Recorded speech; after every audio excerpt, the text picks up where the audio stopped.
Hello, everyone. Welcome to another episode of the Abdullah Sameer podcast. I'm your host, your friendly neighborhood ex-Muslim, Abdullah Sameer. Today, I'm joined by a special guest, Rishvin Ismath. Now, I found out about Rishvin from, I don't know, a fan of yours, a friend of yours, the Sri Lankan free thinker.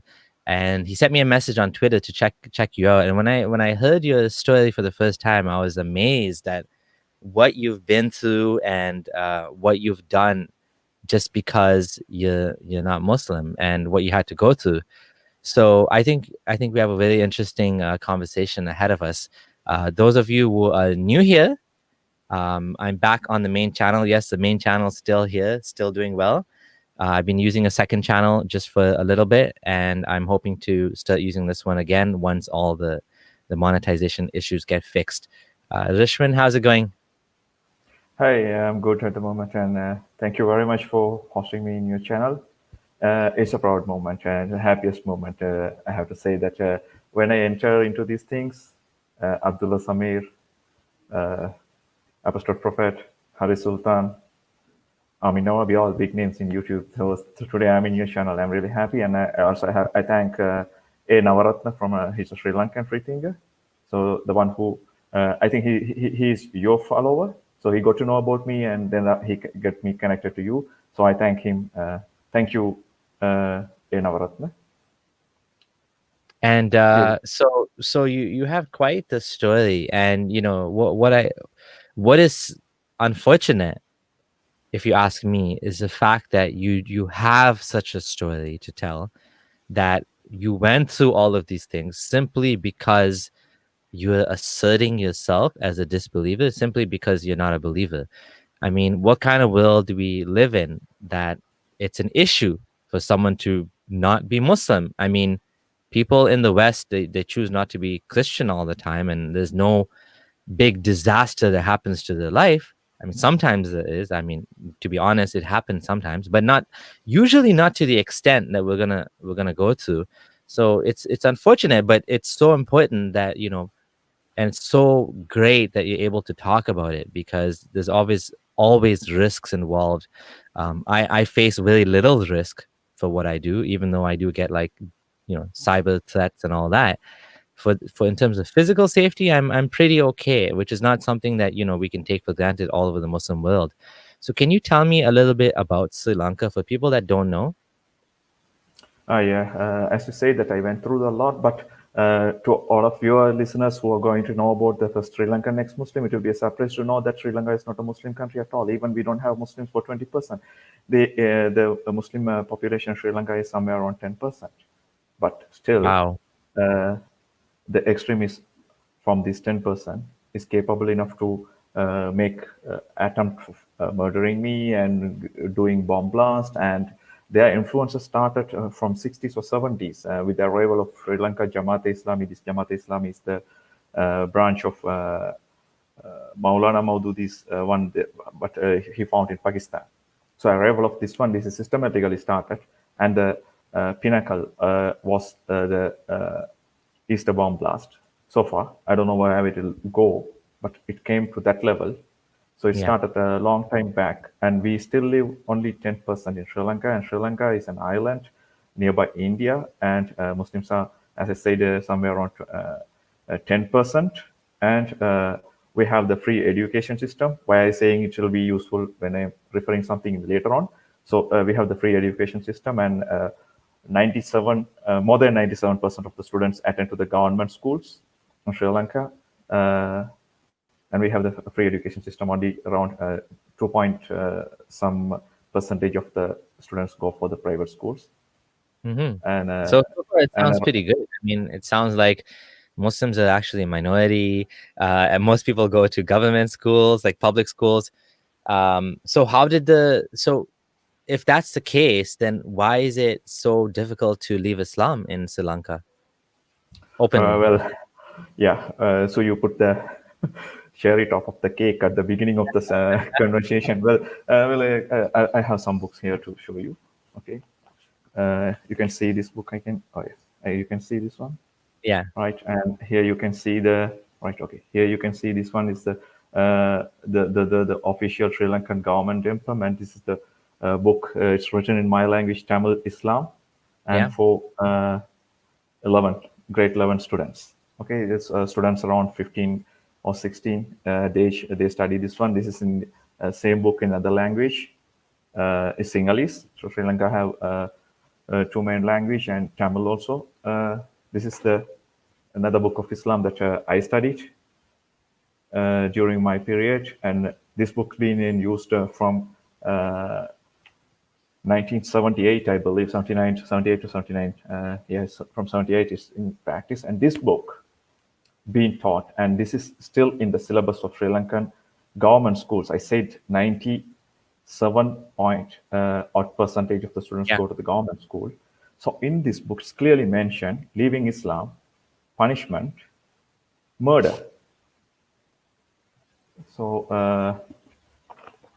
so it doesn't say capital punishment or anything. It says murder.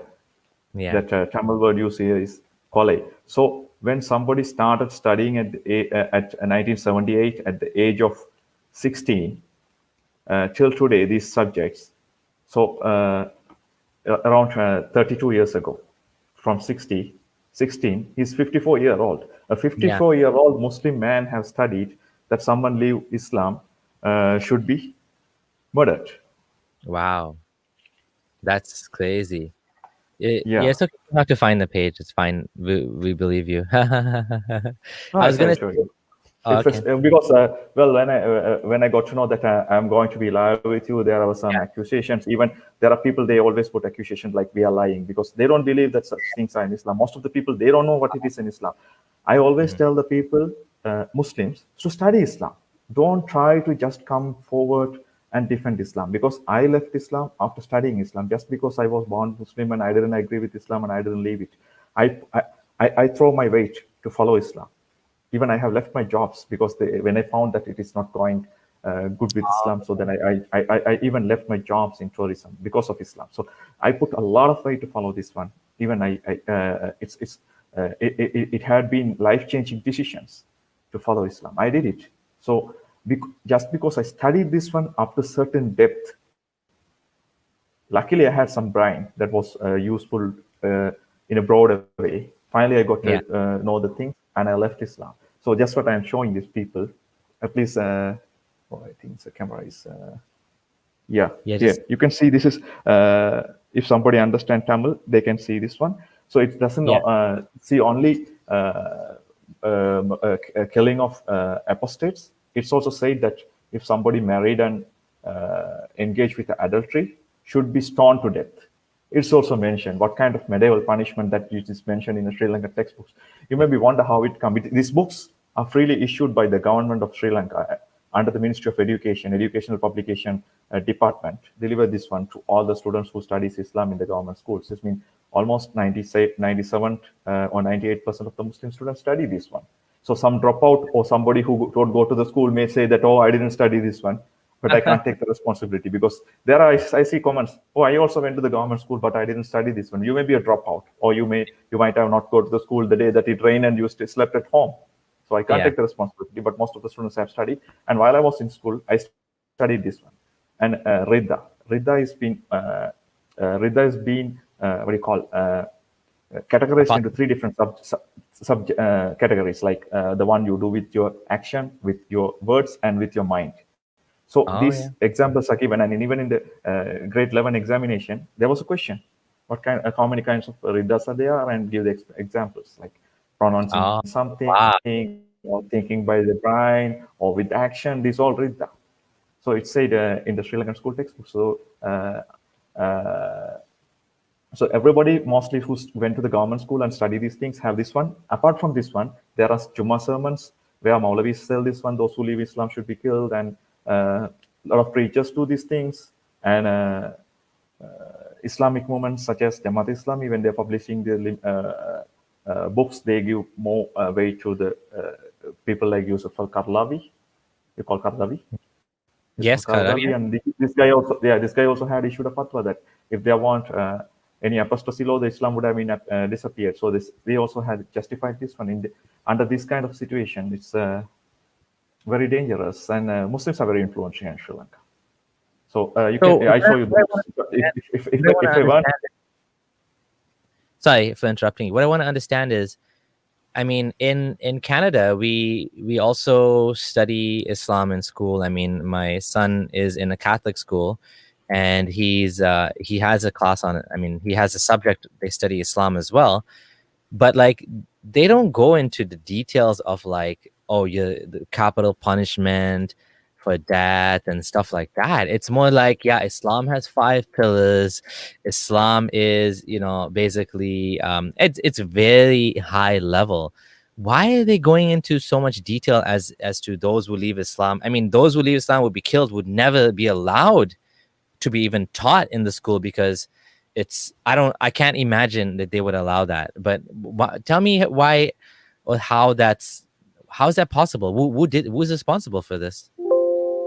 Well, those who prepared the book in 1970s, because I say that, okay, in the personal conversation, I said that Sri Lanka, this Jamaat Islami, this Maududi's branch, started in Sri Lanka in 1950s. And they had the dream of creating a global caliphate, Islamic, what do you call it, the caliphate, Islamic state, Islamic, Islamic kingdom, or not on the state, like, and making Sri Lanka an Islamic country. So they had the two goals. So the people who were connected to them systematically came into these publications where these books been prepared and written, and so they inserted this kind of Sharia law. So not only killing the apostates, even stoning to death to adultery is also mentioned, and chopping off the hand for theft is also mentioned in this kind of books. This is school book, sorry, not this kind of book. This in this school book, and school teacher's guide. This book is for students. These books are for students. So there are different kind of books for teachers guide. So in these books, I found one of these kind of blueprint for creating a future Islamic state. Jeez. Yeah, and I took this math. That's interesting. Sorry, just to kind of emphasize or like make it clear what you're saying. The reason why in Canada we don't study this type of Islam in schools, and the reason why you do in Sri Lanka, even though you're not a Muslim country, Canada is not a Muslim country. What's the difference? The difference is the Islamists. So Maududi is Abu Ala Maududi is one of the chief Islamists, Sayyid Qutb, and these guys are luminaries for them, and these are the guys that they wanted to make Islam political again, right? They want to bring back political Islam. They want to re-establish Islamic law. For the other type of Muslims, they don't consider Islamic law to be as important. Not private Islamic law. Of course, private Islamic law is important. They're talking about like Hudood punishments, like capital punishments, and the Islamic State idea. So because of that, they were able to influence the school system and to get these like political Islamic teachings into the textbooks. So basically that's what happened. Is that correct? Yeah. They had the dream of building up an Islamic state and country. But actually, I would say that the bomb blast on Easter Sunday spoiled their long-term plan. This is the truth. So these guys are now angry with those who carried on the attack, because they had a long term plan, and they were working on that one. Because of this bomb blast, everything got spoiled. Oh, we'll get to that as well. I want to talk about the bomb blast and what happened. For those of you who don't know, I'm just going to share my screen to show what happened. Just quickly, we'll oh great, pop-up blocker. So can you just tell everyone what happened, on what that incident is that you're talking about? Sri Lanka, mainly these two kind of organization got involved with this. Oh yeah, you got your screen, right? Yeah, go ahead. You just explain it. Okay. Two kind of organization were into this involved with these Easter bomb blast attacks. they started their terrorism activities months before Easter attack, and they had carried on some murders on policeman and one informer. And they attempt to kill me twice, but luckily I'm escaped and I'm here. Wait. So Let's not talk, we'll get to that. I don't yeah, want to we will talk talk about. about Yeah. we will I talk don't want about to talk later. about that. Yeah. So these people came from two different groups. One is from Jamaat Islami, other one from these Wahhabist Tawhid movements. These both they were climbing the mountain from one side is climbing from the morning side of the mountain, the other one is from the evening side of the mountain. So once they come to the top, they both join each other. So wherever from you are climbing a mountain, the peak is one. This is a single peak. So they joined in the peak and formed the local wing of ISIS. So once they found this ISIS is being operated, they found, okay, what they studied in the books, hadith and Quran, they saw in front of their eyes, okay, it's being practiced, slavery and jizya and all these things that they studied that as the Prophet did and instructed in Quran. So they found it. So they went in for this one. And they planned this attack on 2019 Easter Sunday, that was April 21st, in several churches, Catholic churches, and another church belongs to a different Catholic group that's in Zion Church in Metiklo, and star-class hotels in Sri Lanka for the tourists who are mostly from European countries, Catholics or Christians, and they were there for the Easter Sunday morning breakfast. They blasted in same time within a small different like 10 to 15 minutes they blasted, and almost 260 odd people lost their lives, and more than 500 people got injured. Wow. Sustained You're injuries.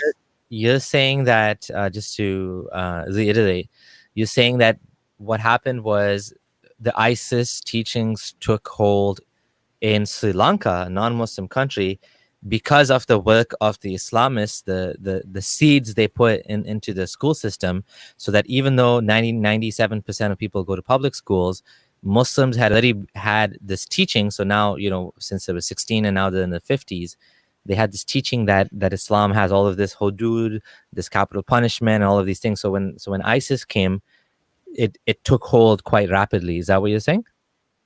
Yeah, that's what I'm saying. But I wouldn't say that 100% of the Muslims supported this. No, it's Oh, wrong. If I say that, I'll be wrong. But those who really wanted to follow Islam from their heart and whatever they studied from Quran and Hadith, they were attracted. They were yes. like a magnet pulling the iron through it towards it. When they saw about this Baghdadi's caliphate, their heart went through that direction, like a Muslim turning towards the Kaabatullah for prayer. These people got to know about what is in Raqqa and Syria. They got their face turned towards Baghdadi, Abu Bakr Okay. al-Baghdadi, and Yeah. so that's how they got it. Okay, that's what I was saying. Yeah, no, we're definitely not saying all Muslims support ISIS. Definitely all Muslims do not support ISIS. Definitely the majority do not support ISIS. What we're saying is that there were people, though, that because of Islam in particular, they found an appeal in the Islamic doctrine that ISIS is propagating. And that is the problem. That is one of the big problems with Islam is this sort of terrorism ideology that keeps coming back. It keeps coming back. And we have to keep fighting it because it keeps coming back. Every time you kill it, it comes back again. And the reason it comes back is because the texts have problematic verses in it. And many Muslims are in cognitive dissonance. They don't want to admit that the reason for ISIS is Islam. I mean, it's so obvious, right, to anyone else that's outside of Islam that, hey, buddy, your book has problems. Your books have problems. But to Muslims, the ones that don't believe in ISIS, they don't want to admit that this is an actual problem, right, in Islam. Yeah, yeah. The leader, the name of the leader who carried out the suicide attacks was Zahran. So people often see that some extremist or fundamentalist expression after the bomb blast, they blame these people as Zahranists. But actually, they should not blame Zahran. They should, if they hate something like that, they should blame Muhammad, Prophet Muhammad, because he was the inspiration. They tried to follow him, not Zahran. Zahran was only a follower of Muhammad who tried to be his best. And well, there's a question why these people carried out suicide attacks, and suicide attacks are prohibited in Islam. So, do you have any answer? I have an answer. Go ahead. Okay, Muhammad he himself tried to commit suicide. right? When he started getting, when he claimed that he get the revelation from Yeah. God, and he was coming out of the people and preaching that Ikra Yeah. bismi rabbika, whatever it is, and within no time, Waraka bin Nawfal passed away, supposed to be the first Allah, Yeah. passed away, and all of a sudden this Wahi coming of the Wahi revelation, the God revelation has stopped post. So Yeah. Muhammad got fed up. He Yeah. just started a new business. All of a sudden, his business manager passed away. He couldn't run the business. The man behind who Yeah. wrote these things that I believe. So I suspect. So this guy, this Warqa bin Nawfal passed away. Muhammad went up to the cliff and he wanted to throw himself off from the mountain to Yeah. commit suicide. He had attempted this one several times. So this hadith is in Bukhari. You know what is the most disturbing thing is this hadith is translated in English. They have translated the later part also, where the Muhammad had attempted suicide. But in Tamil, even in TamilQuran.com, in other websites and other publications, they go the translation. They do the translation up to where Warqa bin Nawfal passed away and the revolution stopped. They don't go to the detail. They don't translate where it is mentioned Muhammad tried to throw himself out of the mountain. They don't in Tamil. I don't find it in Tamil. Oh wow! Even Because I know this is even in Ibn Ishaq, right? I believe it's in the Sirah as it's well. in Bukhari. It's in Bukhari also, right? But Yeah. why these people don't translate this one? Because they don't want Muslims to know the real Muhammad. They want to give a different picture, and these people thinking, "Oh my God, this is he's my Habibi, like my heart, and I love him, and he's the best man walk on the ground, like that." Yeah. Actually, he's not, because if Muslims know what kind of person he was, mostly most of the Muslim may try not to follow him, because I Yeah. dedicated my life for following him. Hmm. Yeah. I would just say that the early incident of him committing or trying to kill himself wouldn't be a proof that the jihadists use, even though that is true and that is in the collection. What I've heard, because I used to listen to Anwar Awlaki and jihadis, basically jihadi doctrine stuff, and what they say is that to defend suicide bombing is they say that it is one of the strategies of war. And they give the example of the hadith where and Anwar Avlaki mentioned this in his jihad set, Mashari al-Ashwak. He said that there was a hadith where there was a man that was one of the companions was fighting, and there was a big army on the other side, and what they did is he said, put me on your shield, and they threw him into the fort. I don't know if this was at the battle of Khyber, the Battle of yeah, I don't know Khyber, if I that's guess, to, yeah, I'm not sure which to battle this was. open the gate. I think he Yeah, went yeah, I inside think that and he one. fought and opened the. Yeah, I guess so. Yeah. So Yeah. if that's the case, Anwar al-Awlaki says, well, he was gonna die for sure, so that's suicide, right? And then, but the other scholars say, no, that's not suicide because it wasn't guaranteed he was gonna die. Whereas with suicide belt or something, it's guaranteed. Whatever the case, jihadis are gonna be jihadis, and they're gonna find ways. It's pretty easy. It's almost trivial whether or not like suicide bombing is halal. And by the way, the same sheikh you talked about, Yusuf Qaradawi, who the funny thing is, Yusuf Qaradawi is known. He has a book called The Halal and the Haram in Islam. I remember my Muslim friends would make fun of him and they would say it's the halal and the halal in Islam because he makes everything halal. So he's actually quite liberal in some ways, right? Like he says music is halal, you can get a mortgage, certain Mm-hmm. types of music, not all music. You can get a mortgage for yourself if it's your own house. But he says suicide bombing, he said if it wasn't for suicide bombing, like look at Palestine, something to that effect. That of course it's okay because we use it to win the battles, right? So yeah, unfortunately, suicide bombing is definitely allowed by some scholars, and some scholars don't allow it. There's difference of opinion.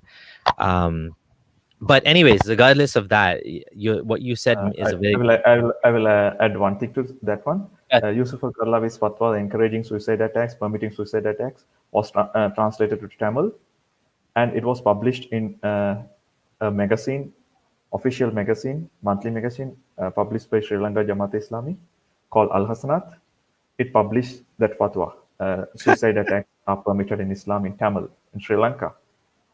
So It was it was published in Sri Lanka. So then Oh, after few years, we witnessed that one. what the heck? What? What? Man, you have some like extreme elements over there. Yeah, that's what I say. That if you say that Sri Lanka only have 10% of Muslims, and people would wonder what it is like. You can leave Islam even in some liberal liberal Muslim majority countries. Yeah. It was not that much a big deal where Muslims are 40% or 50%. Even in some countries where they are more than that, not following religion is not a big matter. But here it's only 10%, around 10%. I don't even say that 10%. It's around 10%. But Jeez, man. I yeah, mean, just the it's very fact tough. that the terrorist attack shows you how bad it's gone, and that's unfortunate. So before we talk about, I mean, I want to get to how you got involved with this. So let's go back to the beginning. How did you end up leaving Islam? Uh, well, I have to tell you how did I end up entering into Islam? Just because I was born Muslim, that I didn't enter into Islam. Yeah, yeah. Okay, Okay, let's start yeah, with that. Yeah.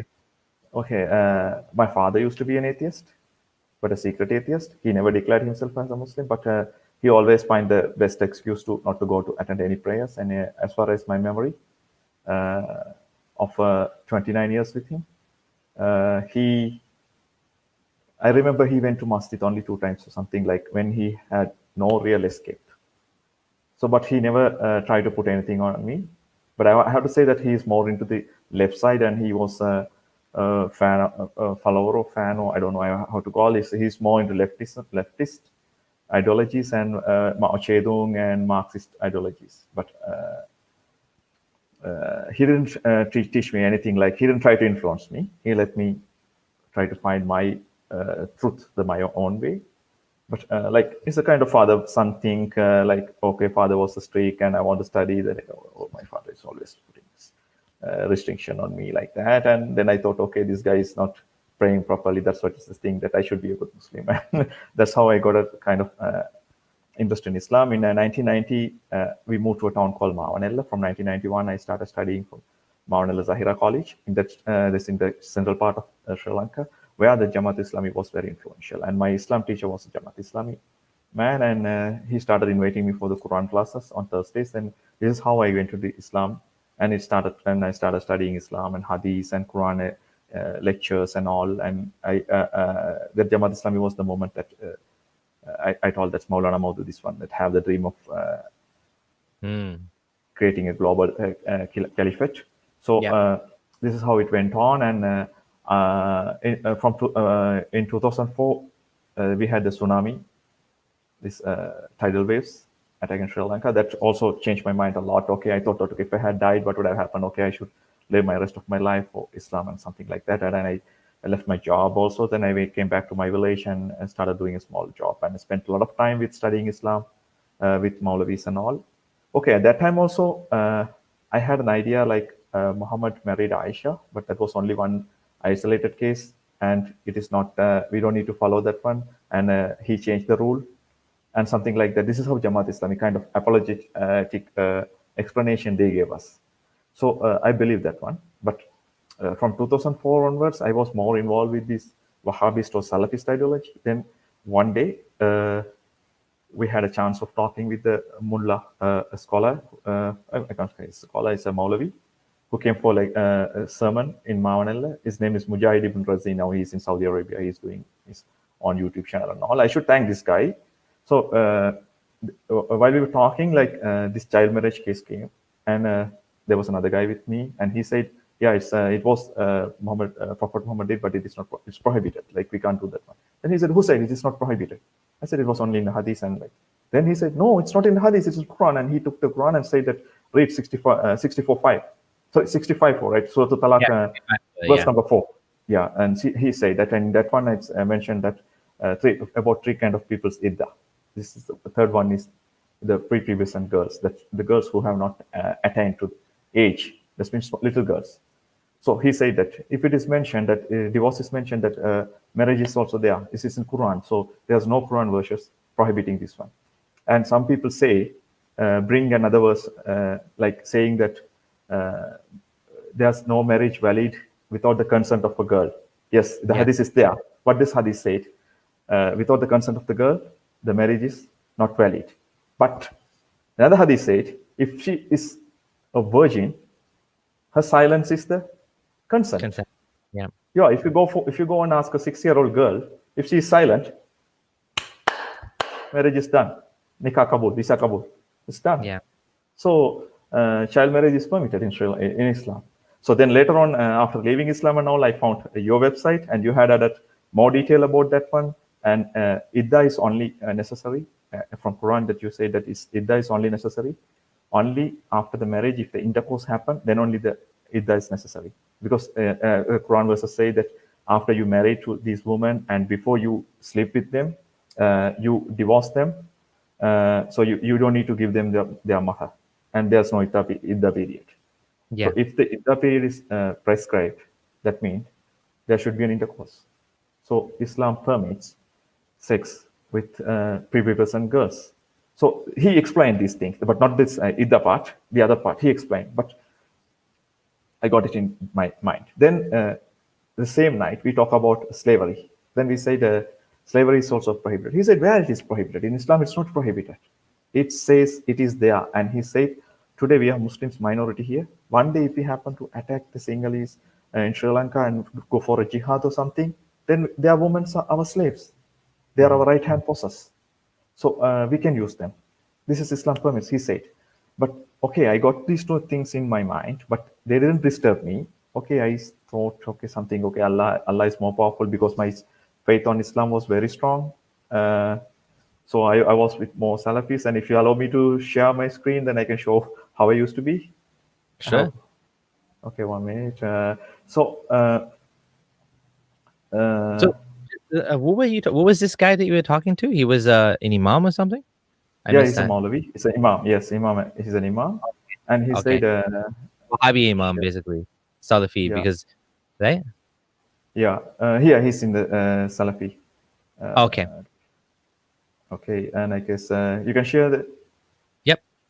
Oh, Yeah, yeah. okay. This is me when I was with these Salafist guys and with these Islamic ideologies. Most of the people think that the guy just dropped somewhere from nowhere else, and I'm just start criticizing Islam. I saw one guy in your tweet also. He was kind of coming attacking and said that did you know Islam? Did you study that and this? I don't know. I hope this guy will be watching this one. And when to another guy also, I told him, okay, you come to the program. Okay, I'll close this one.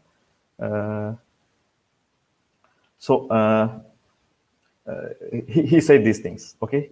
So that I was more into the Salafist, and he said two things, that prepubescent girl can be married, and slavery is not prohibited. Sexual slavery is not prohibited in Islam. So these two things I kept in my mind, but my faith was very strong. So I didn't take any action. I was still as usual as I used to be. So in 2009, I happened to go to Saudi Arabia for employment, because I didn't choose to go anywhere else, because I felt even Dubai would be a Jahiliyat environment. It's been un-Islamic environment. So where I want more pious Islamic environment. So then I went to Saudi Arabia. So while working only, I got a lot of money in my hand, and first time I got my own laptop and internet connection. Then in the end of 2011, I came to Sri Lanka. So I was in my own business. At the time, I had my a lot of spare time, free time, spent time on internet with my laptop.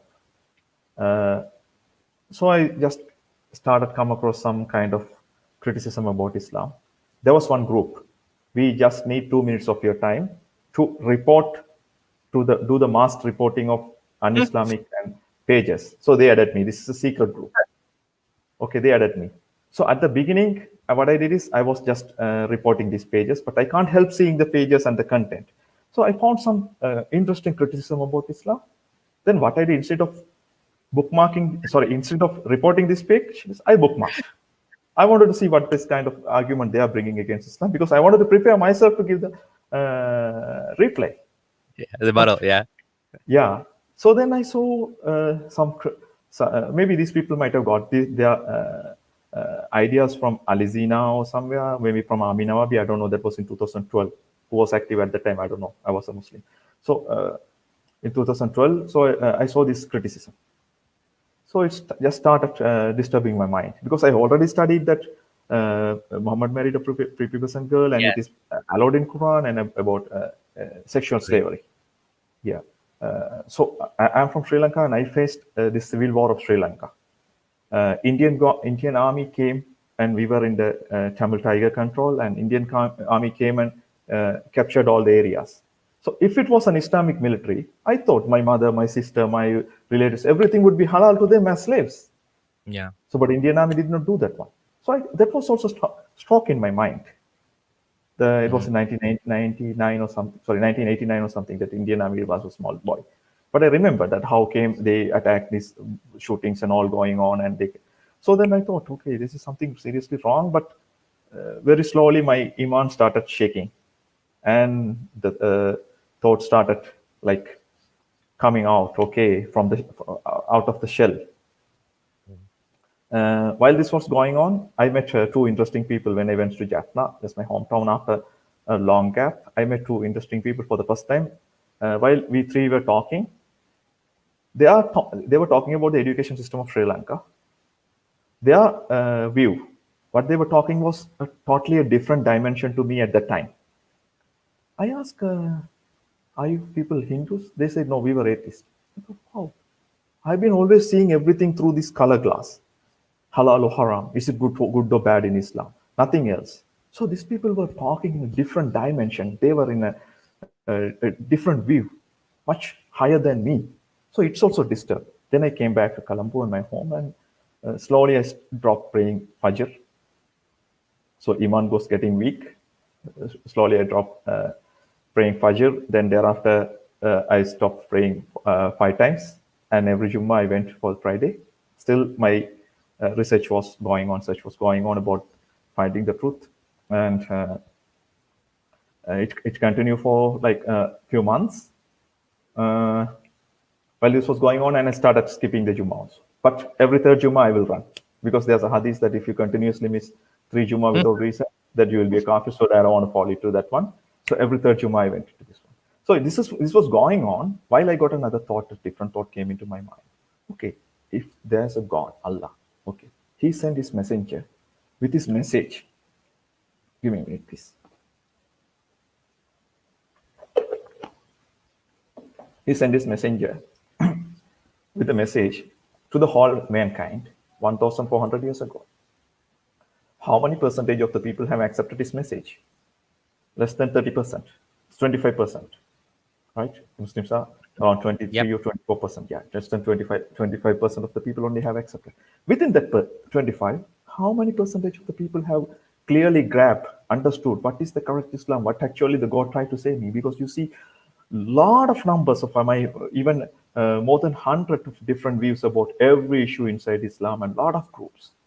Everyone claims that we are following the correct path. So all these groups try to follow the correct path, but they couldn't find the correct path. So then I saw this: if there's an Allah, He is a big time failure, right? Because He created human beings, right? He created human being, and He sent His revolution, but human being cannot understand His revolution. What kind of failure? I got, for example, this Apple company manufacture their own iPhones. When they make a new update on their iOS system, it is perfectly matching to their product. Yeah. And the Benz company or Audi, when they manufacture a spare part for their car, it is perfectly fitting to the car. But this God created man and sending the revolution, still people are trying to follow the correct path. They couldn't find. Sufi saying that we are correct, and Salafi say we are correct, and Tabligis is one way, and these Irhabis are another way. And we want to fight, and you understand these Irhabis, right? Is the jihadist mentalist people. So they are another way. So that's I got, this is a big time failure. There cannot be a God like this. If he is a big father figure, then he can't be a failure. So that was the point that I understood. Islam is a failure. Then the second thing, this Adam-Eve story. What mistake Adam did? Nothing. When Allah was about to create the man, He said that I'm going to create my Khalifa on earth. Then the Malaikas, according to Islam, Malaikas ask, are you going to create somebody who is going to do fitna in the world? Chaos in the world? Yeah. He said, I know more than what you know. to malaikas. This is the same answers that every Muslim scholar will say, that you don't know Islam, that I know more than what you know. Okay, so Allah said, but what? At the end of the day, what we are witnessing? A lot of chaos around the world, right? And a lot of people reject. Yeah. Yeah, so because of this issue, Satan said that I won't bow down to Adam. Okay, that was the problem, the egoist problem between Allah and Shaitan. What did Yeah. Adam had to do that? Adam, Mm. what was his role there? He was nothing, right? Did he ask Satan to bow down him? No. Then why God have to take revenge on us rather than settling his egoist issue with Satan directly? He should have dealt Yeah. it with directly with Satan. Too powerful superpower. We are all poor, very poor, right? Why he send this Satan, give all the freedom and sent and goes, and end of the day he says in Quran, I created most of the human and jinnis for hellfire. Yeah. I can't remember this verse, but it's said in Quran, I created most of you for hellfire Yeah. from jinn. So then what kind of failed God he declare himself. He declared that I created most of you for hell. Just Yeah. because he had an egoistic issue with Satan. So then I was 100% sure this religion is not from a God who created me. Then I didn't know where to go. I was so confused. I found Islam is completely wrong. Then I couldn't satisfied with any other religion because most of this logic apply to all other religions, because none of these religions have 50% of the followers. Even Christianity was the majority religion followed by most of the people, but still it has its own divisions like Protestant, Catholics, Jehovah's Witness, Mormons, and a lot, and Seventh-day Adventist Church and all. So I didn't find any religion have the answer to this question. So then I was searching what was my identity. I didn't understand anything. So I was alone. I thought maybe I was the only one. What I'm going to do?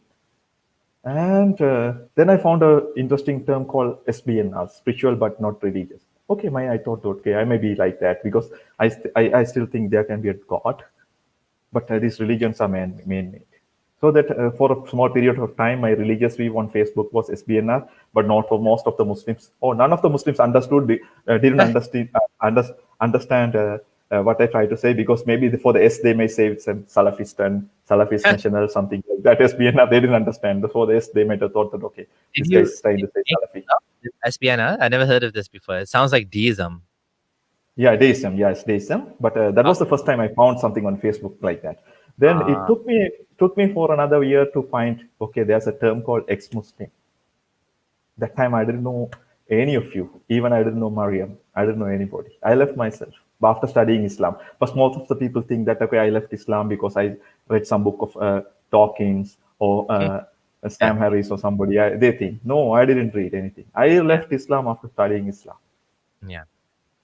So that's what even in my other interview with Jamal a couple of months back also I said, Muslims, please study the life of Muhammad, but study it properly with an Yeah. open mind. So you Okay, so you so found out ex-Muslims, and did that have what effect did that have? What was do you like? Because I'm always saying that the ex-Muslim label is important for this very reason, because it brings awareness to the cause, and it brings awareness to people that don't know that you can leave Islam. A lot of people in the world don't know that. I mean, it's yeah, simply just an example of that, right? yeah. Because even I didn't know that what I can leave Islam, but after leaving and using this term, there are a lot of youths and a lot of men. Even there's one man from the east. He's around 65. He's a retired government officer. He had all these doubts for a long time, and he wanted to leave Islam, but he didn't have any option. But after seeing these things, and he came to Facebook, and he contacted me, and he was so happy to see that people like us existing. So this ex-Muslim identity is very important, because if I had called myself irreligious or atheist, people wouldn't have thought that I left Islam, because Muslims wouldn't have thought. Uh, I can remember when I was very small, like I can't remember, I can't remember my exact age, maybe around 10, 11, 12, like that. I had a habit of reading newspapers. One day I found a word called atheist in Tamil. I went and I asked my mother, Mom, what is this word? She said, the people who do not follow any religion. I said, are there people like that? She said, yes, Dad has some friends.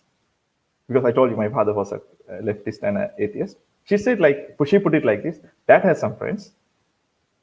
Really? Yeah, they are from Hindu religion and Christianity. That's what she said. So nobody could think that people could leave Islam because Islam kills one side, Yeah. and other side, and Muslims don't think that they can leave Islam. Because when I started expressing myself first in Facebook, most of the people accused me as Shia because I thought that from their understanding, my views were different. They couldn't understand that I could leave Islam. They thought that I have gone to I have gone to Shia sect. Yeah. This has happened. And sometimes they assume you're Christian too, because that's another possibility, right? Yeah, I didn't get you. I'm saying sometimes they assume that you become a Christian, because I've had people tell me, "Oh, is your God so great?" And they think I'm Christian, right? Your God came as a man, and people assume I'm Christian when I'm not, because I'm not Muslim. They just somehow, I think in some countries like Somalia or something, people they leave Okay. Islam to be Christian or something. I don't know. I'm not sure why, but I've had a couple of people actually assume I was Christian. I was like, I'm not Christian. Okay, then you should play some Marilyn Manson soundtrack in front of your videos. Put an upside down cross or something. Yeah. So this So, Antichrist, yeah. yeah, So because then, I didn't face much that kind of criticism. yeah. But most of the people thought that I became a Shia. But later on, there were some stories like I became a Christian also, but it didn't pick up much Yeah. because I was bashing everything. But most of the accusation in the earlier days was they said that this guy is a Shia. This guy was a Shia. That's what they said. But later on, they found it okay. I'm not even a Shia because Shias don't criticize Muhammad. Oh, in Pakistan, if you're criticizing Islam, you're right away Qadiani. So you're Oh, basically, Muhammadi. if you, I've been called Qadiani many times too. I was Oh, like, yeah, anyways, because Muslims fail to understand that people can leave Islam. some That's Muslims. yeah, most of the Muslim. In my part of world, is most of the Oh yeah. Muslims. And when I was Muslim, I knew only two ex-Muslims. That time I didn't know that word, but I knew only two people who had left Islam, all through my school days and all days with Jamaat Islami. One Mhm. was Dr. Salman Rushdie. The other one Oh was Dr. Taslima Nasreen. I didn't know even a third person until I go to Saudi Arabia. That was Dr. Wafa Sultan. That was the only three ex-Muslim people that I knew while I was Muslim. But mhm. most of my life, I knew only two. So I was made to believe, Jamaat Islami and all these Islamic scholars and all people made to believe Taslima Nasreen and Salman Rushdie left Islam because America, CIA, Israel, Mossad paid big amount of monies and citizenships in the West, and this is how they left Islam. This is I believed. That's what I'm not getting much angry with somebody accusing me for how much do you get. I said, okay, whatever you want, you assume, no problem. So this is how Muslims are made to think. Somebody is leaving, he's paid. Okay, but if a Muslim is leaving Islam for money, that's also showing how Islam is a failure because this person getting the money would know that he's going to live only for another 50 years, 60 years, but eternal heaven. And with Yeah. this money, this person cannot have intercourse, one intercourse for 70 years. But it's in some hadiths say that there are 70 virgins. You won't find 70 virgins here, and you won't have that time for that length. Yeah. So, Yeah. so It's definitely a failure with the God that created us if he actually designed us in such a way that 80% of us, more than 4/5 of the world's population is going to go to hell. Like you said, if Apple made a product where 80% of them were failures, I mean, that wouldn't be a successful company. And so if God is actually, it just doesn't make a lot of sense, right?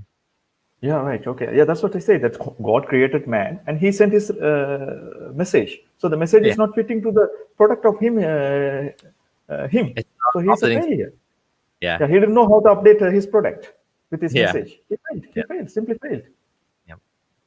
So Windows updates fixed to the original version of the Windows, and iOS is fixed into the Apple phone. Still, these are man-made companies, but God have to be more wise and omnipotent and almighty and all these, that and these, and 99 fake names, fake profiles for Allah. It's 99 names. This is Rahman, Rahim, Quddus, and all these things, and very wise and all. But he couldn't do this simple update of to the man with his own message. So it's a total failure. And then Yeah. even you see that the incident of lifting Jesus, according to Quran. lifting, taking Isa up to the sky is another failure. Why you faked another man? Yeah. I don't say it's a true, but it is mentioned in Quran. Yeah. Yeah, it's again, it's a problem with the religion not really matching what we understand to be reality, and more and more every day that's what we find, right? Yeah, yeah, and people, Muslims mostly try to force themselves to see Islam as a solution. Actually, it is not the solution.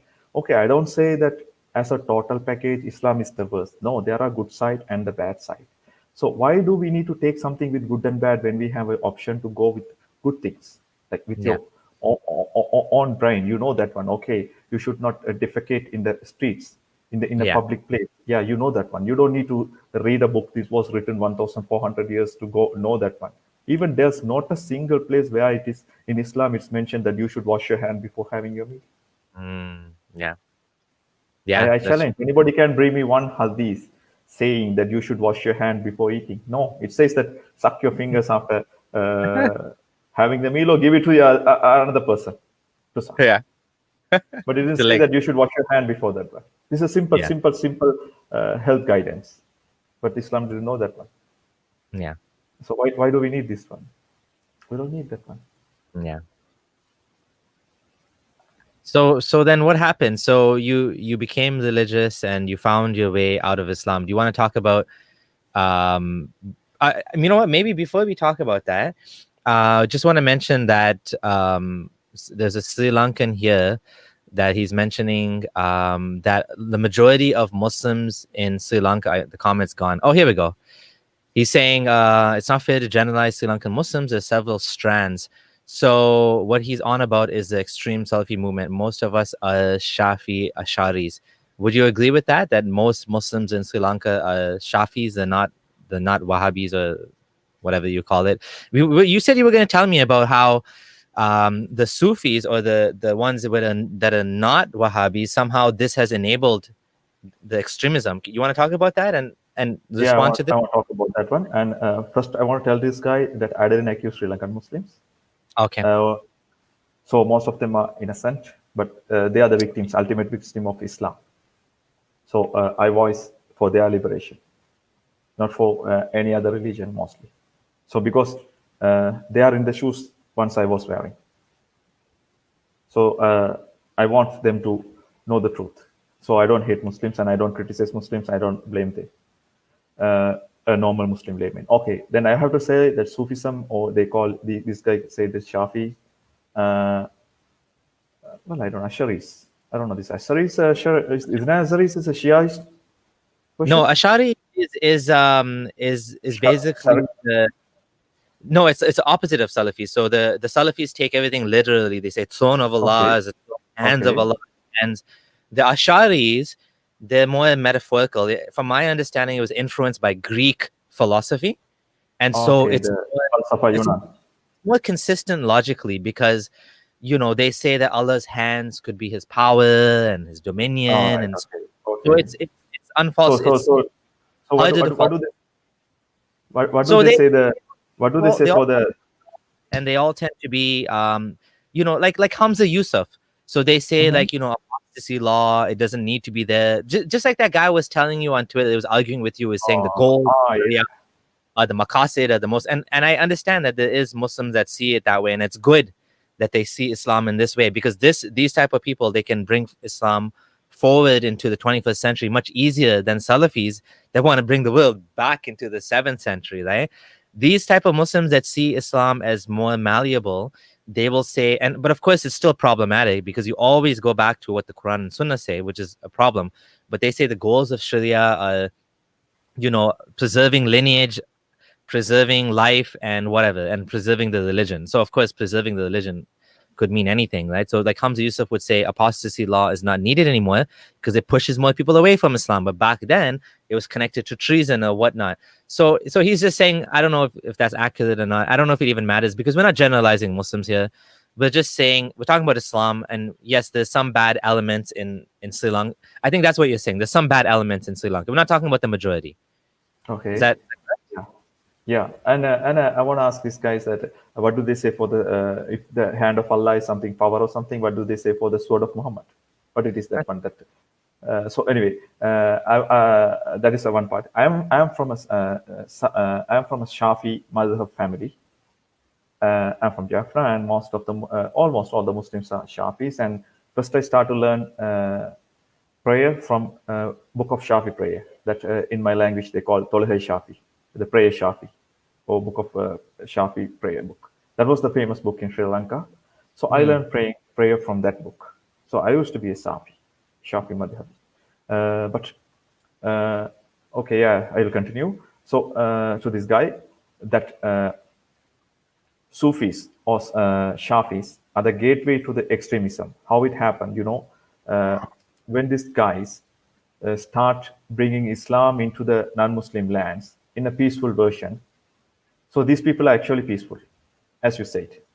The Shafis or the Sufis, very peaceful Yeah, compared to the the non-Islamists, right? The non-Islamists, the Muslims that just want to pray and fast or whatever, right? Yeah, that's it. So that's how they come into the Sri Lanka also. Sri Lanka is a Buddhist majority country. So, but they came in and they were welcomed because they were loved by Buddhists because they were peaceful. They were good people, but they had something in Arabic.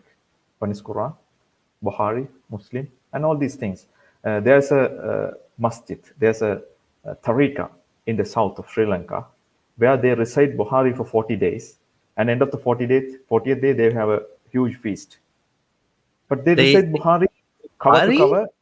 Yeah, Bukhari cover to cover in Arabic. They recite it, and 40th day they did this one. This tariqa is called the Bukhari Takia. Okay, they did this one. 100, Wow. 100 years, and Sri Lankan government arranged special train to carry the what do you call Book? followers. Okay, they arranged this special train. So Wahhabist came in the 90s. This started by Jamaat Islami in late 50s and 60s and 70s. The seeds were planted, but it started in full swing from 90s. This Wahhabist, these people came to Sri Lanka. They didn't carry their own book. They come and call the people. You have Quran, open it and read it. You have Bukhari. You are just reciting it in Arabic from cover to cover. Just read it, what it is said. In Bukhari, it said, kill those who live in Islam. And in the hadith, there are a lot of hadiths cut, chopping the hand and stoning and all these kind of stuff. Actually, stoning is not in Bukhari, I guess. I'm not sure. But this kind of Uh, stuff in Bukhari, in Muslim, in well, yeah, it's in one of the hadith books, Muslim or yeah, Bukhari. yeah, One of Muslim, the yeah, authentic books for sure. I think it's in yeah. Bukhari too because I remember I made a video on it. Okay, The woman. there's monkeys were throwing stone at the monkey, which No, did the not that one. The actual woman who admitted she was. Yeah, that one is funny. But this was a more yeah. serious one about someone that admitted that she committed adultery, and then Mhm. Muhammad stoned her, had her stoned to death because she said 3 times, "I committed zina. I committed I'm zina." okay, and this lady was pregnant, and he sent her back, Yes. and you have a delivery, and after that, okay, breastfeed your child, and yeah, okay. Uh, so this was in Bukhari. So then, when this Wahhabist came and asked these Sufis to read the books, Wahhabism started growing very fast. This is how the Wahhabist movement started in Sri Lanka very fast because they didn't bring people from outside, they didn't bring new books. Everything was here.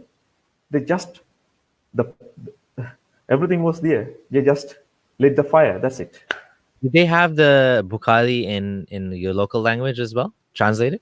Yeah, I started in Tamil. Was it already there in Tamil? Like you said, they were reading in Arabic. I guess it was translated by after this entering of the Wahhabist moments. And do you Yes, know after do you know who the publisher was? Is it it must have been probably because I know that the translation in English was done Mhm, by Mohsin Khan, which is a mhm. Saudi.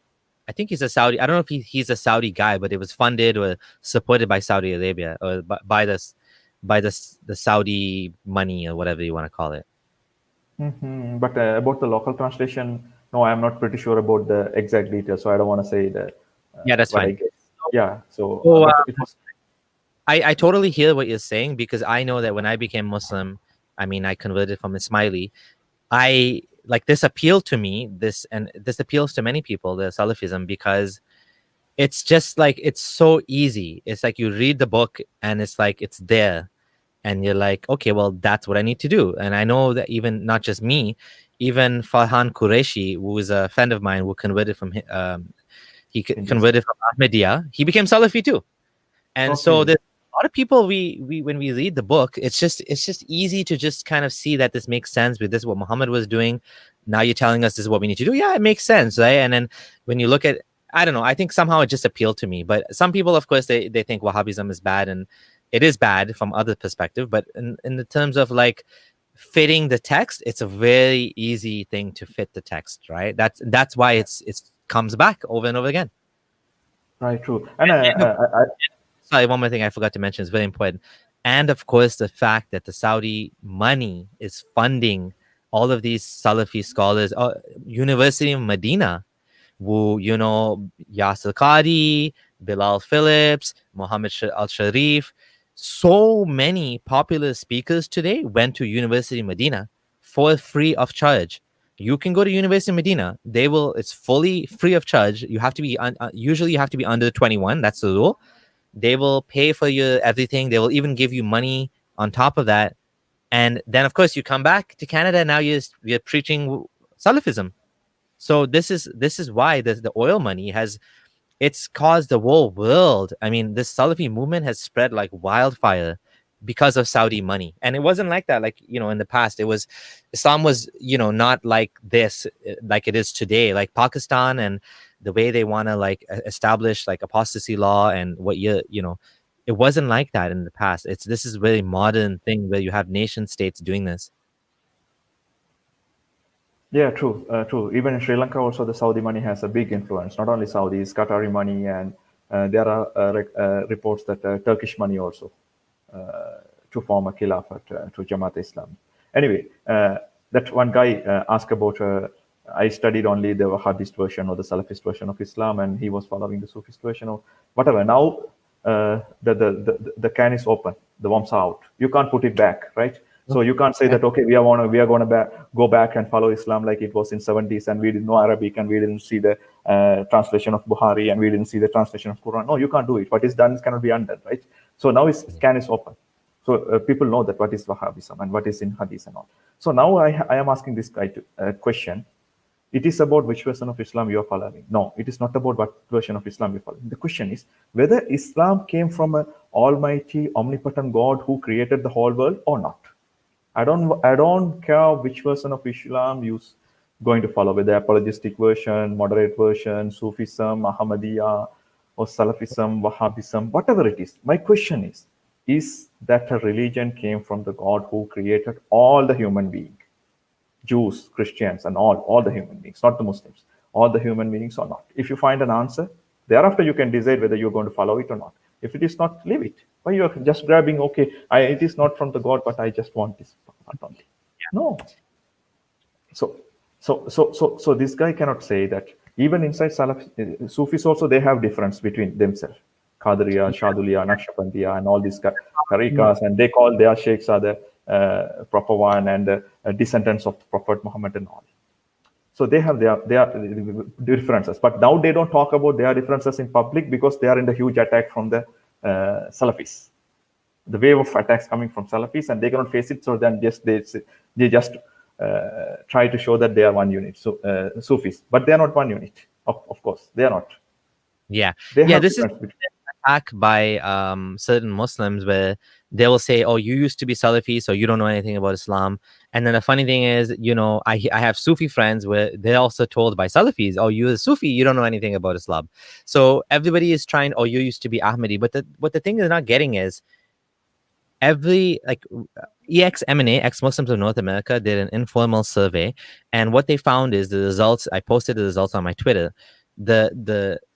The breakdown of the demographics of ex-Muslims is almost identical to the breakdown of Muslims. So you have like 10 or 15% Salafi, you have 5% Shia ex-Muslims, you have whatever 2% Ahmadiyya ex-Muslims. It's representative. Like from every sect, people are leaving Islam. because the core is broken. Whether or not you Salafi or not Salafi, whether or not you are a Shari and you think Islam is, is able to move forward, whatever the case is, the core Quran itself is broken, even without the hadith. Even if you're a Quranist, although with Quranism, it's totally different because they're just interpreting the Quran however they want. It doesn't have any context, any historical context, or anything. So they're just making it up as they go along. So I don't even talk to Quranists because I don't even care about Quranism. It's such a niche that there's no point talking about it. So yes, the core of Islam is broken. That's what we're trying to say. Yeah, that's true. This is somebody said that avalanche of ex-Muslims. So tell me how you were. Can we talk about how ISIS or these terrorists targeted you? How did that happen? All right, okay, I'll come to the point. And after leaving Islam in 2013, I was silent for a period, like I was confused. And in 2014 onwards, I started just expressing my doubts, and it developed into questioning Islam and presenting constructive criticism about Islam. So it kind of going forward, most of the people were thinking that, okay, I'm Shia, like that. But this ISIS people, like local ISIS guys, found out that I have left Islam. But I didn't publicly announce that I'm an ex-Muslim or I left Islam. I didn't say, but they asked questions like I was always trying to escape from the question. But they found that I have left Islam. How, like on based on Facebook posts or something? Yeah, from my Facebook post. I was only presenting my criticism, constructive criticism on my Facebook. So these guys have decided to kill me. I didn't know, but I started receiving death threats. They were somewhat serious. So in 2016, that means almost 3 years before the Easter Sunday attack, 2016 July, I went to the police, terrorism investigation department, and I made a complaint about the death threats, and I gave them the statement about these suspected ISIS activities, and I informed them about these those who committed this those who carried out the suicide attack 3 years later. I gave their names also. These people are engaged with suspected activities and all this. I made this statement in 2016, but they did nothing. Then in 2017, I started receiving death threats again. Then 2017, I made 2 complaints to them with screenshots and all the proofs that I went to the police headquarters and I made the complaints. Nothing was done. In 2018, it was like a part and parcel of my life. Like I didn't, I learned to ignore it, because when there are death threats, I know that this police is not going to do anything. So that I left. I just left it. And so while it was going on, can we talk about why? Okay, so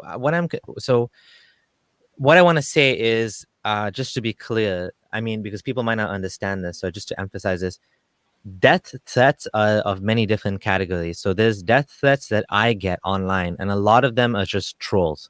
They're just like, I will kill you, but they're not really going to kill me. They're in Pakistan or something, right? They're just angry. But what you're getting, you're not getting that. You're getting from Sri Lankan extremists living there who know you. Yeah, These are not trolls. These are real, credible death threats. Yeah, there were trolls also, but there were credible threats also. When you read these threats, you will find it like mostly you can guess what kind of person is behind this one. So I started getting this kind of death threats. That's what I went to the police and I made the complaint when I received serious threats. So, but they took no action. So in 2018, completely, I lost my trust on police and I didn't do any complaints. I just started to learn to ignore the threats. Like I had to live with this one. Like you have to live with COVID-19, something like that. So I just gave it up, making complaint to police. Then in 2019, to end of 2018, this some kind of thing started. The smoke has started come out, like the destruction of the Buddha statues and founding of some warehouse of weapons and this kind of things the police found, but that's nothing was in large. But in April 21st, island-wide suicide attacks. A lot of 8 or 9 attacks were carried out by these people with the 260 odd deaths. So days after the death, woke up from a deep coma, started arresting these whomsoever left from this This gang. was after what? After the Easter bombings? Yeah, after the Easter bombing, only the police, Sri Lankan police and Ah, intelligence, woke up from a long coma. From the coma, so then started arresting people. From the arrested suspects, they found the details of how they tried to kill me twice. They found it. So one of these guys have given the details of how they followed me and from where and where did they go and where did they have the tea and where my friends were and how I traveled by the bus and all. They have how they followed and how they failed because the places where they followed had CCTV camera surveillance and a lot of people. Like if they had shot me or killed me, there are a lot of witness. So they would say there's this kind of high crime. So then their big plan will be spoiled. Easter Sunday was their big plan that will be spoiled. That day I went into a house that belongs to one of my relatives. That was somewhere near my house. These people thought that was my house. Then another day they broke into that house, thinking that that was my house. But they didn't yeah. find me. Yeah, they didn't find me. But these details I didn't know. That owners of the house thought that some drug addicts have broken into the house to steal something for selling, stealing something. But they also did not know, guys. From the interrogation, the police found about these details. Then they came to me and told this and this date. Did you go for a protest here? That was a protest I participated for the seeking asking justice for sexually abused girls from a children home. So they had followed me. So then I remembered that day because I was protesting in front of Ministry of Children and Women Affairs. So then I remembered all my route. So they had given the same exact map how I traveled and where I meted people, where I had my tea, and where my friends dropped me in the bus, and how I traveled by bus and all. Even they had tried to create a situation where that I would it would look like I died in an accident. But okay, that day I was kind of very decent walker. I didn't do any jaywalking, so I survived. They couldn't succeed in that one also. So then after the bomb blast only, the police found these things. Then following this one, I went in front of the Parliamentary Select Committee carrying these books where I teaching the murdering of or killing of the apostates and all. And about this Al-Hasanat, the Yusuf Al Qaradawi's fatwa, which is saying that suicide attacks can be carried out. But unfortunately, at that time, the information police told me, intelligence told me was kind of sensitive information. The Parliamentary Select Committee chose not to give that part to the media. That part of my statement was recorded without the presence of media. The rest of the part was only aired in the media. So most of the people thought that I went to the Parliamentary Select Committee just to talk about this book. Oh. So now it is not no more top secret.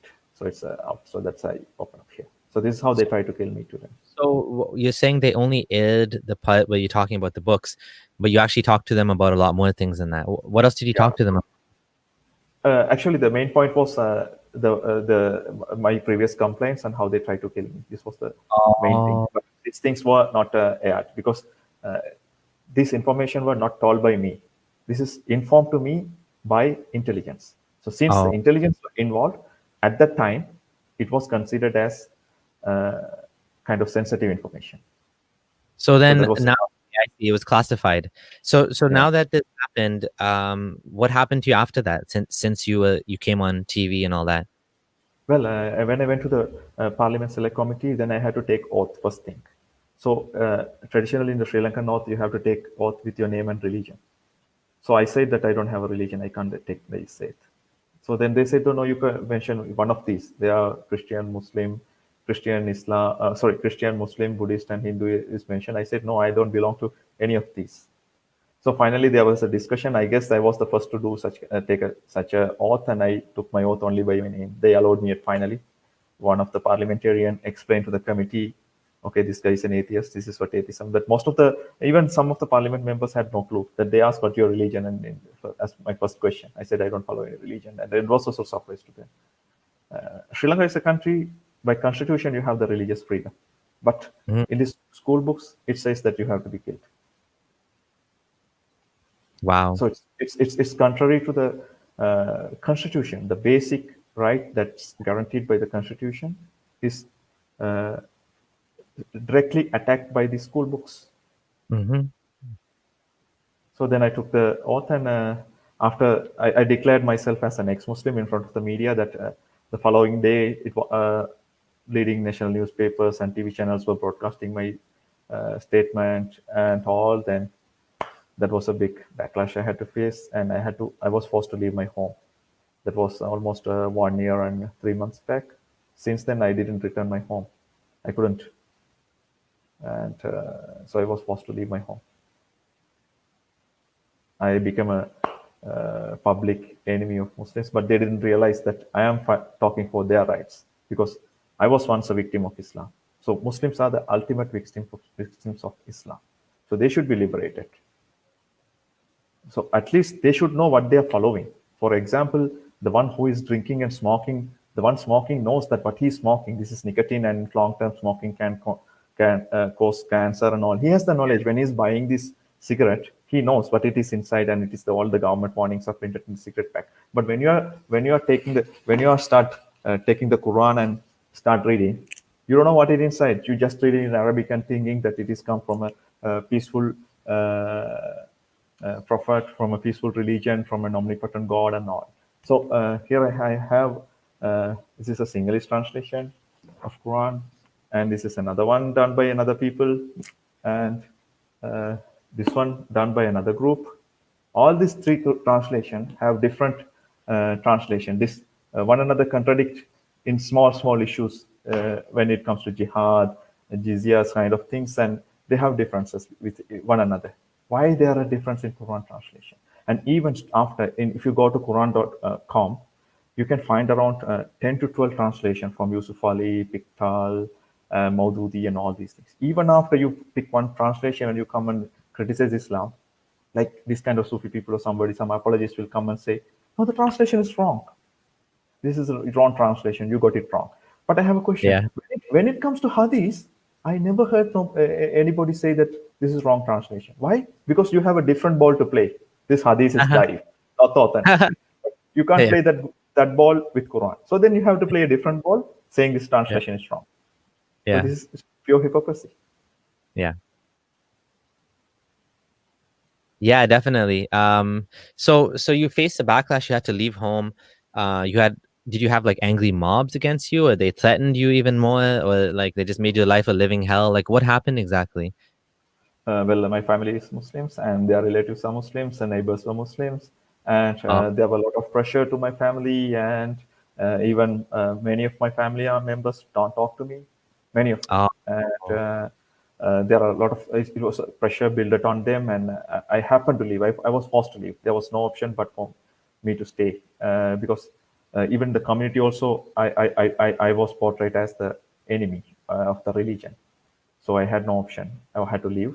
So it was 1.5 year, sorry, 1 year and 2 to 3 months. That was in June 21st. I went in front of the Parliamentary Select Committee, 2019. Immediately following that one, I had to leave my home. wow. That's tough. It's tough to have to, like lose everything in your life based on, the fact that whether you believe or disbelieve, something that's in your head, something that's really should be personal. I mean, the Quran says, "Lakum dinukum waliya deen," to use your religion to me is my religion. Yet, in practical reality, that's not implemented. People are forced to believe, and you cannot leave the religion, and you face all of these consequences, even if you're not actually killed. Even if you're not killed, the sacrifice is so immense, and it's so tragic that anyone has to go through this. And the people that do the sacrifice, people like yourself that come out, and you're doing it so that other people don't have to do it, so that nobody else has to leave Islam and have to pay any price for leaving Islam. Actually, I didn't choose to become an atheist activist or an ex-Muslim activist. I actually, my choice was to follow Islam from my heart, genuinely. But I end up here. This was not my choice, but Islam made me to come this way. Yeah. Anyway, this is the, but I willing to accept this one, because when Islam show me this way, okay, I am wrong, you have to go because you are thinking properly. You are not a fool, so you have to leave. So then I came to this level. So, but choosing to come to this level is my choice, so that I have to accept. And at least I am here for other people. Like I am a public face for ex-Muslim in Sri Lanka. So at least somebody have doubt about Islam or something, that they can have the courage to leave. Okay, they know that they can leave. Okay, there are people who have already left. And Yeah. And you said about lakum dinukum waliyadin. Well, this is kind of the biggest motto to cheat people, to fool people. Okay, you know this one, right? Muhammad, when he declared himself as a prophet, he was 40. Till the age of mhm, 53, that he lived in Mecca with one wife at a time. He yeah. never had two wives simultaneously during his Meccan period. He was very, comparatively, he was peaceful. Yeah. And you know about this famous hadith, that one lady who used to throw garbage on his head every day, and a few days that she didn't throw, that Muhammad was upset, why this lady didn't throw garbage on me, and she went and see this lady was sick and he prayed for her or something like that, and this lady accepted Islam. So this was of good person he, when he was Yeah. in Well, Mecca. apparently that story is fabricated. Really? Oh, okay. Then I withdraw this one. Okay. Well, So this one is whatever. this is a popular story in the Muslim Okay. narrative, but it's actually Okay. known by Salafis to be a fabrication. But they still use it. Muslims still use it. Most of them don't know Mhm. this, so they're using it. But yeah, this one is a fabrication. Okay. I didn't know that one, but now I got to know. Okay. No, but Whatever.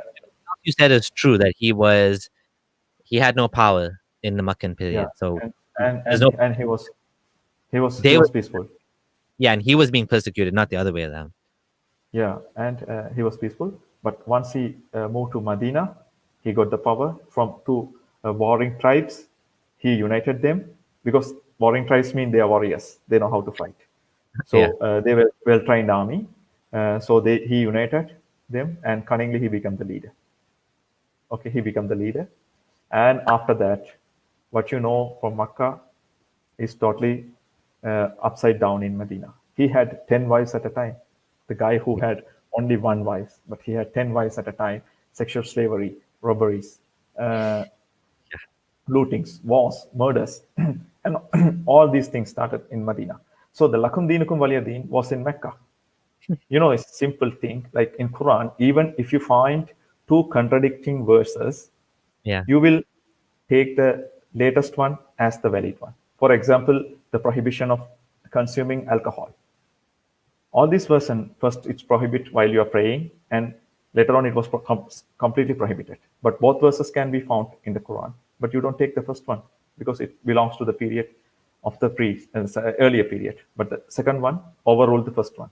So the lakum dinukum waliyadin, if it is contradicts with somebody, you leave Islam, kill, or what it is in 9:5, uh, stay in besiege for your enemies, or chop off their fingertips and like legs and hands, or crucify them, a killing of apostates. If it is in Medina, the Meccan verses are nullified. They are not valid. It is the Medinan verses and Medinan preachings overrule this one. This is a simple logic. But Muslims, when they want to fool these leftists or these people in the West, or non-Muslim people who didn't know, who don't know much about Islam in depth, they say, "Yeah, it's a beautiful. You see, lakum dinukum waliyadin." What it is, a beautiful verse.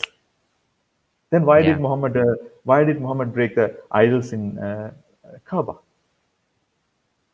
Yeah, not just Kaaba, but he also sent armies to break Destroy. Lat, the idol of Lat, and he sent Khalid bin Walid. There's two idols, two big idols. I forget which one it was, but he actually sent Mhm. Khalid with an army to go and break the idol. So it was not even like this was like places where he wasn't in power. He was actually sending armies to go and destroy idols. So yeah, this is not what you call tolerant, not what you call Dulkas, it. Dulkasa, I Dulkasa. my article. I don't remember right now, but yeah, whichever one it was, he went Okay. actually sent an army. Yeah, okay, I found it right here. But and what that shows is that this isn't a peaceful, tolerant religion, right?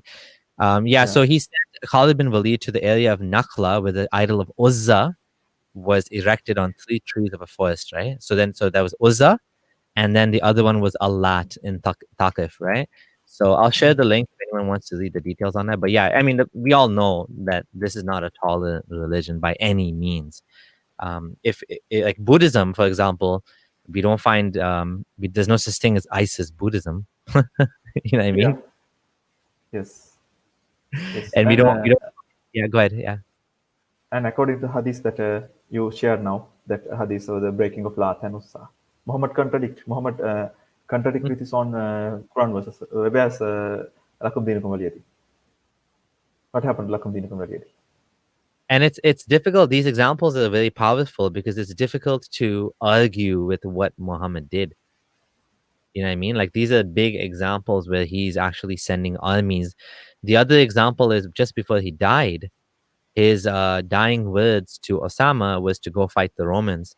And his orders, I mean, assuming this is true in the hadith, we don't know for sure, but this is part of Sunni Islam, is to kick Mm-hmm. out all of the non-Muslims from Arabia, right? From the Oh yeah. Arabian Peninsula. Got So it. the Arabian Peninsula has to be only for Islam, basically. So this is not like this man was not looking to live in peace and harmony with the Jews and Christians and the polytheists. He was looking to establish dominance over them, and even the whole idea of jizya, taking jizya in humiliation.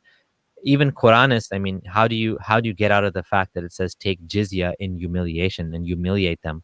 It's not even like, because they try to say jizya is like a protection tax. I mean, what are you saying, that Islam is a mafia or something, that you have to be protected? You have to pay a tax to be protected? Yeah, true. Yeah, yeah. And I have a message to these all peace-loving or the Muslims who really think Islam is a peace. Okay, guys, if you think that Islam is a peaceful religion, and you are believing it's a peaceful religion, I respect your intention, but I have to tell you that you are cheated. You are in the wrong way. Your intentions are very good, but you are following a wrong thing. So, if you really love peace, Islam is not the place for you. Yeah. Definitely.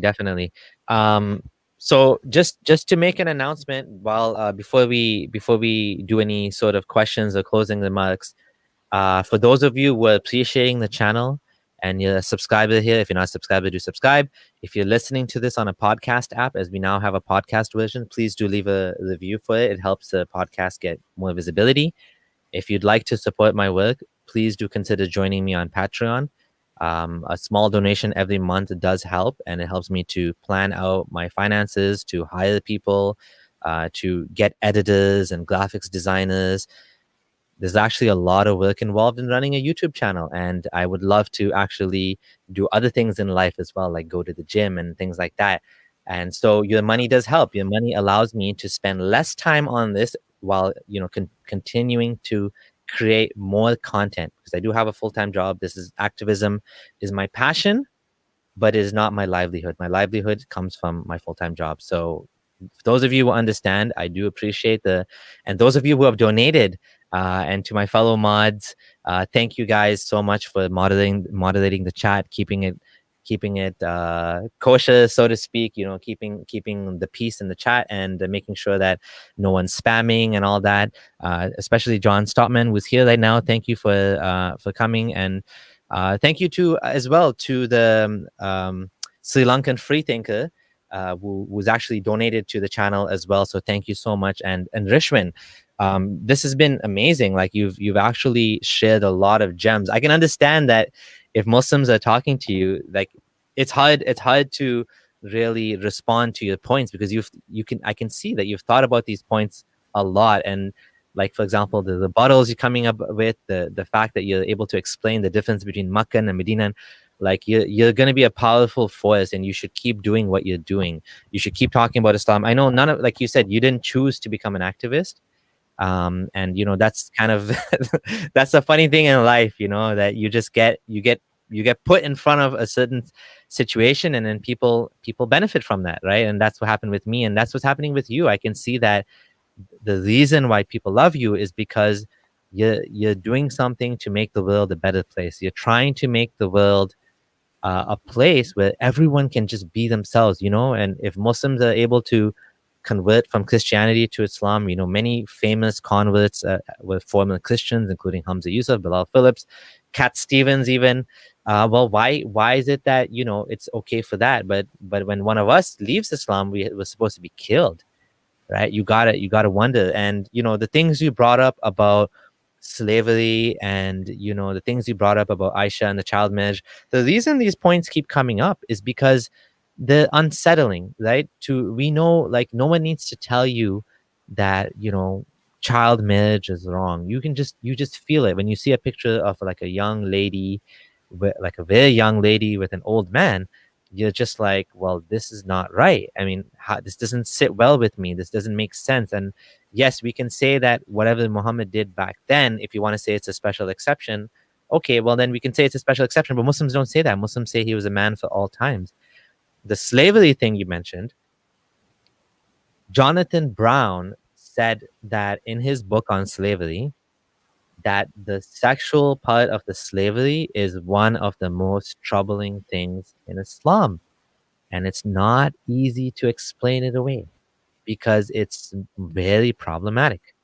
It's problematic. It just is. And even Jonathan Brown is admitting it. And, even when he was writing the book, he had to worry about backlash, right? Because, he's in the middle where he's trying to, on one hand, he's trying to be the Muslim scholar and he wants to defend Islam. At the same time, you can't defend some of these things because they're just wrong, right? So, he had to really try to make it sound like this was something common and this is what everybody did and all of the different people did it. But the fact is, when you see such a thing, you feel uncomfortable with it because it's bad, right? So those of you who are facing doubts from things like this, don't let Muslims tell you that there's nothing wrong with this.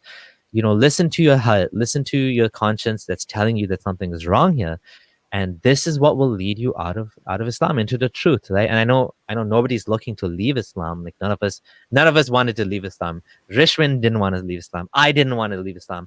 I actually deleted all my posts on Islam when my friend offered to talk to me, and I said, okay, now this guy is going to help me come back to Islam. So I deleted all my posts, and then of course he didn't. He wasn't able to resolve the issues, because the issues are not resolvable. So Rishwin, do you want to add any final words to your fellow Sri Lankans, to the fellow ex-Muslims all over the world? Would you like to tell them anything? Would you like to say anything that we missed that you want to cover? Anything like that? Before giving them a message, can you hear me? Yes. Okay. Before giving my message to Muslim, I would like to say there are a lot of comments. I didn't read them because I have to focus on the program. So I thank those who watch the program also. But if there are anybody who just watched this one because of me from Sri Lanka, well, you might have seen about Abdullah Sameer. If you don't know, just go to his YouTube channel. He has a lot of videos about Islam, and he has a different channel for Abdullah Sameer clips. So there you can find small clips about talking about small issues, but most of all, very important, he has a very nice website. So abdullahsameer.com. So that website also have a lot of information in English, and his YouTube channel has information. So just don't depend on us for everything in Sri Lanka because we have very limited capacity. By following his channel and watching his video also, you can gain a lot of knowledge about Islam. When somebody try to misguide you or try to lie you can find it one. And also for the Muslims also, when you have free time, just go and watch these videos, and it can enlighten you more about what you are thinking about Islam, and it will give you more depth analyzing about the things in Islam. Okay, then I come to my message to the Muslims in Sri Lanka. Well, it's always my same message I have to say: study Islam properly with an open mind. Especially study the life of Muhammad, Meccan life, and without compromising. Be strong to call a spade a spade. So then I don't ask you to leave Islam. I don't ask you to follow Islam, but study his life, how he lived, and what is necessary, what was necessary, and also think that if this man is a prophet for us to be followed today or not. And Islam says he has the Uswatul Hasana, the beautiful example. So whether he had it or not. You have to study this, learn his Meccan life. I don't say you to go read Dawkins or Sam Harris or that and this. No need. Study Quran and Hadith. That's enough. That's my message. Wonderful. Yeah, thank you. That's very kind of you to tell people to read my blog. Yeah, my blog is still my it's my it's my sadaqah jariyah that I'm leaving for the world after I'm gone. The YouTube channel is the fun part of it, right? Like talking to people, learning about other people's experiences and journeys, and what they've been through. It really, for some people, I think that really solidifies. And yeah, thank you for reminding me about the second channel. I forgot to mention that there is a second channel, and if you can please join it. In this activism world, you need to have a backup plan, because Muslims are always mass reporting. I love that part of your story. That was amazing. I'm gonna make a clip of that. How you were in a group that people were mass supporting, and then it actually backfired, which is Yeah, which is yeah. I used to be a pious guy. I never dared to read anything written by Salman Rushdie or any criticism about Islam. I didn't. But these guys paved me the way to get to know the whole new world. yeah. So that just shows you that actually, like the things that we're doing are actually having an impact. And so you do stay safe, Rishvin, do stay safe. Thank you for doing this. Thank you for even though you didn't choose to do this, you are doing it now. You could have, I know there was an example of a man that was, I mean, I don't blame him, but he was interviewed by Zakir. He was on Zakir Naik's show, and he said, I'm ex-Muslim. Well, he said, I'm not Muslim anymore. And he was in front of, like, I don't know, like 10,000 people in Maldives. And then after that, he came back to Islam. He had to. He had no choice. He was pressured into this. So, there is different like strategies for dealing with the apostasy. The strategy you took is to be authentic, to be open, and to be true with yourself, and to be true with everybody, and to change the world, right? Like, you're taking a very bold stand. So, I support you in everything that you're doing. If anything comes up that you need help, if you ever do leave the country, or if things improve in any way and you want to talk again, or if you need help or anything like that, do let me know. You're always welcome on the channel as a fellow. Maybe you can come in one of the call-in shows in the future. But I just want to say thank you. And to everybody who is there any social media you want to share? Your Twitter? Can I share your Twitter, or is it something you prefer to share? Facebook, and but I prefer that Council of Exmuslim of Sri Lanka Facebook page. That's Okay. what. Oh, my Facebook page, my Facebook account, both because we are active more on that one. Okay, sounds good. Council Facebook. of Muslims of Sri Lanka on Facebook, you're saying? Yeah, Oh, cmsl.org. Facebook.com/cmsl.org. Okay, I will share the link in the description. Right after oh yeah, I found it. Okay, cemsl.org. Okay, let me just share that on the screen as well, so everybody can see that, because we do want people to support this movement and this cause. So if you can, this is the one. Yes, this is the one. Yes. Okay, perfect. So if you guys can all please go, and if you're on Facebook, go and give that a like and follow. And so we want to support, this movement however we can. And the way we're going to do that is we're going to raise awareness. We're going to support it. If there's any fundraisers or anything like that coming up, we can always donate, join the live streams, join the conversations, give visibility to these things, right? So everyone, please do go and do that right now. If, like I said, if you're on Facebook and you don't have a problem liking this page because of privacy issues or whatever, go ahead and do that right now, please. And thank you. And Rishwin, it was a pleasure talking to you.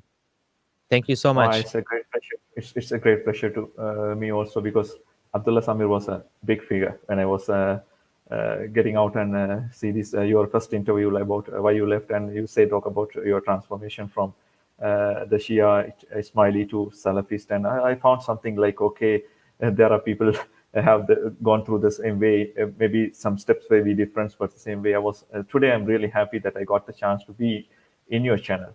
It's like. like a dream come true. You know, that's the thing. Like we somehow end up finding each other because even though there's a big world, it's also a small world in so many ways. So like people that are like-minded, like, you know, just like you have people that are like, you know, like-minded to ISIS, they get attracted to ISIS. And there's people like us, freedom-loving, secular-loving, democracy-loving people, and we are all attracted to each other, and we end up finding each other, and we, you know, together we're stronger. Like we're gonna help. This is why, you know, I do what I do because I'm able to, and I'm safe. So I'm able to have a platform. I'm able to continue doing this. I'm going to continue doing this. And I want to bring up, you know, people like yourself who are at, you know, in the battlefield, you know, fighting the battle of ideas in the places where we need it most of all. You know, in Canada is one thing, but in Sri Lanka, it's a whole different issue altogether. So this is where we need. And the fact that you're doing it in your local language, I mean, I have no access to people speaking Tamil. I actually just don't, unless they speak English as well. So, you know, that local effort is what we really need and what we really need to support, which is why I'm, again, recommending everyone to do check out the Council of Ex-Muslims of Sri Lanka. And thanks for the conversation, and take care. Stay safe. Okay, thank you very much, and have a nice day. Bye. Okay, bye everyone, and thanks for joining us. And